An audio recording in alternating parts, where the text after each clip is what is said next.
Ассаламу алейкум туғандар. Аллах Таала бардығыңызға берекесін берген болсын. Туғандар, 2 күнден бері бір туғандар бізге жекелікке Анжелика Қайратова хиджабын шешіп қойып тұр деген видеолар жөнеліп жатат.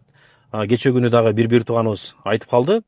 Ошол Анжелика хиджабын шешіп қойған себепті біздің жақын бір қарындаштарыбыз да хиджабын шешіп қойып тұр деп. Туғандар, мен дайым хиджабын шешіп қойған адамдар болобу, намазын таштап қойған адамдар болобу, мен дайым айтып ескертіп келем. Мисалы, хиджаб чечип койгон адамдарга өткөндө да Казакстанда бир ырчы хиджабын чечип койгон экен, чыгармачылыкка кирип.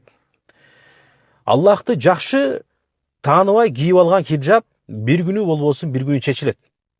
Жана дин исламды жакшы түшүнбөй кийип алган хиджаб бир күнү болбосун бир күнү чечилет.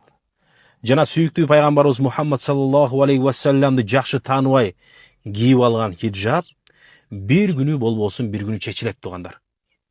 Biz өзүбүздүн динибизди илимдин, далилдин негизинде мыкты билишибиз керек тугандар. Биз ишенимдерди оңдошубуз керек. Бул акыйданы үйрөнүшүбүз керек. Таухид илимин үйрөнүшүбүз керек. Биздин жүрөктөрүбүз оңолбойун, сырткы амалдарыбыз оңолбойт. Себеби амалдарды, сырткы адам денесинен чыккан амалдарды бул жүрөк башкарат тугандар. Biz качан өзүбүздүн Роббубузду Куран сүннөт менен мыкты тааныганда, ислам динибизди Куран сүннөттүн негизинде мыкты тааныганда, жана пайгамбарыбыз саллаллаху алейхи ва саллям кантип көргөзүп бизге жеткизген болсо, ошону биз илим менен биле турган болсок, далил менен биле турган болсок, биз динибизге бекем болобуз дагы, жана ар кандай нерселер биздин динибизге тоскоолдук жарата албайт.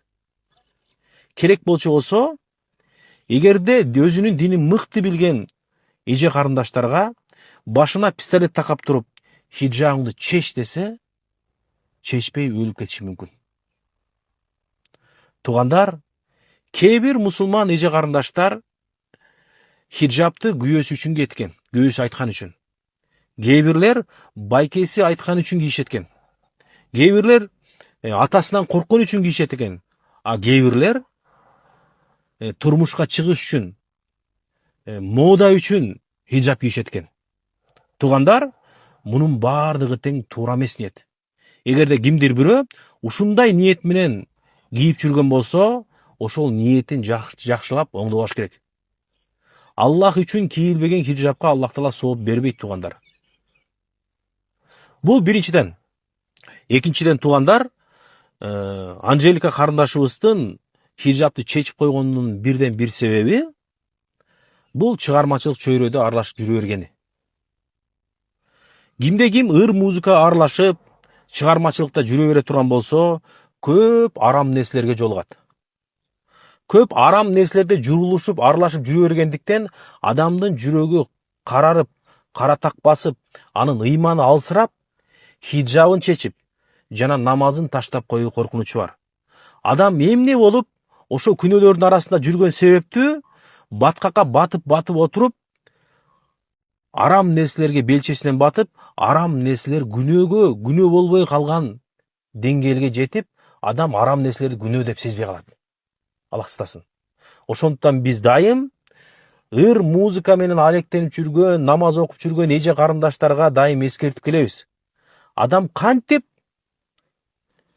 арам аралашкан жерлерге барып, арак койгон жерлерге барып, бийлеп, намахрам аялдар аралашкан, эркек аял аралашып, бири-бири менен бийлей турган жерлерге барып, жана башка толгон токой арам аралашкан жерлерге барып, ошол жерге хиджаб кийип алып, ырдап, ошонун акчасын алып, ошол арам нерсе менен кантип азыктанат. Аллах сактасын. Жана ошондой эле туугандар, ошол Анжелика карындашыбыздын ошол хиджабын чечкенин алдында комментарийлерде хиджабчандарда лайк басып, колдогондор бар экен туугандар. Бул неден кабар берет туугандар? Аллахтын буйругун таштап кийимин чечкен адамды сен туура кылып жатасың деп лайк басып, сеники туура деп колдогон адамдын ыйманы сообу деги? Бул эмне болгон адамдар? Тескерисинче биз кейишибиз керек эле. Карындашыбыз уяттуу жерин ачып, ауратын ачып, Аллахтын буйруганына каршы келип чечинип алыптыр деп кейгенин ордуна лайк басып аны колдогондор. Себеби ошол лайк басып колдогондор дагы ошол эртең күнү хижаптарын чечип коюу коркунучу бар. Ошондон туугандар, мына Рамазан айына кирип келип калдык туугандар. Рамазанда ниеттерибизди жаңыртып, ким эмне үчүн хижаб кийип жүргөн болсо, эмне үчүн намаз окуп жүргөн болсо, эмне үчүн ибадат кылып жүргөн болсо, ниеттерди биз жаңыртып оңдоп алалы. Аллах үчүн да оңдоп алалы. Болбосо эл көрсүн, эл айтсын, эл мактасын, эл тигинсин, эл минтсин, эл карап койду, эл тигинтип кой деп эл менен эсептешип жүрө бере турган болсок, амалдарды таштап коюу, хижабты чечип коюу, намазды таштап коюу коркунучу бар.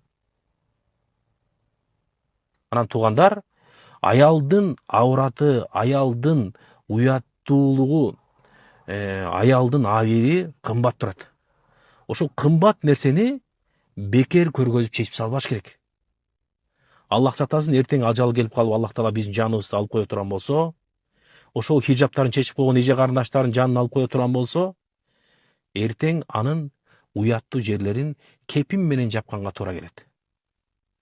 Биздин ислам динибиз тирүүлөрдүн абийирин, уяттуулугун сактап эле токтолбостон, адам өлгөндөн кийин анын денесин, уяттуу жерин бөтөн эркектерге көргөзбөш үчүн сактап койгон кепин менен урап.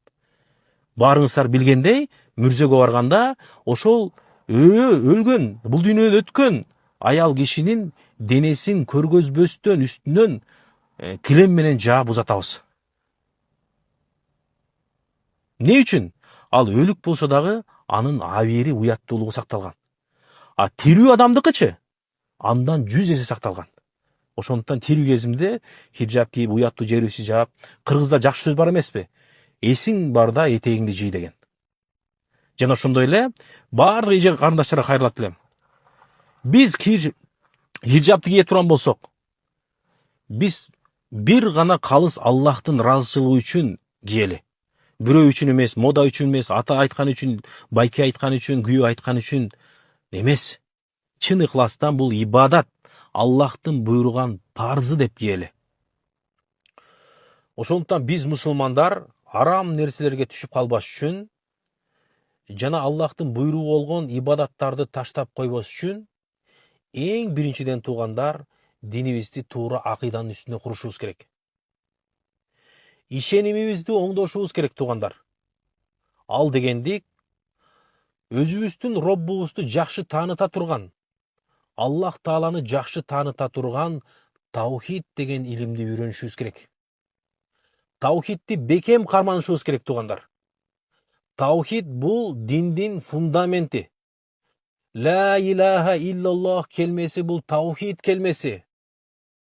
Эгер биздин фундамент таухидибиз бекем болсо, намазыбыз кулабайт, хижабыбыз кулабайт, Аллах буйруган баардык амалдар кулабайт.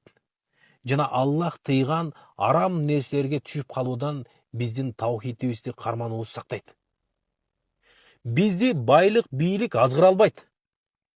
Бизди атак даңк азгыра албайт. Миллион подписчик азгыра албайт. Жана $1 миллион азгыра албайт. Биздин максатыбыз убактылуу жашоодо, жалган жашоодо жакшы амалдарды кылып, Аллахтын ыраазычылыгына умтулуп, Аллахтын ыраазычылыгын гана көздөп, түбөлүктүү бейишке гана умтулуу болуп калат. Аллахтын жүзүнө умтулуу болуп калат. Аллах Таала баардыгыбызга акыйкатты акыйкаттай көргөзүп, ага амал кылуучулардан кылсын, жалганды жалгандай көргөзүп, аны таштоочулардан кылсын. Ассаламу алейкум.